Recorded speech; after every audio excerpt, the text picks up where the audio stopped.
পাড়ার একটা বুড়ি মারা গেছে। ও আচ্ছা, বলছি তুমি গেছিলে নাকি? জানেন মা, না আপনার মতন বয়স ছিল। ও আচ্ছা আচ্ছা আচ্ছা। আর বুড়িটার না আপনার মতন হার্টের রোগ ছিল, ওই জন্যই মরে গেছে।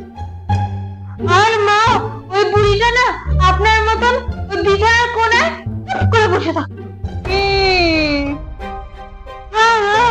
ওই বুড়িটা জানেন তো আপনার মতন রিল বানাতো, তারপরে মোবাইল ঘাঁটতো, ওই রিল বানাতে বানাতে পড়কে গেছে। তুমি বলতে কি চাইছো ভালো করে ঠিক করে বলো তো।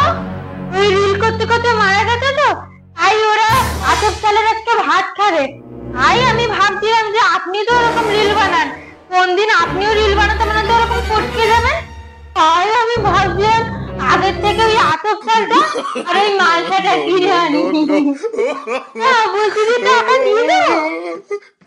শালা পাগলি, আতপ চালের ভাত খাওয়ার ইচ্ছে হয়েছে না খুব?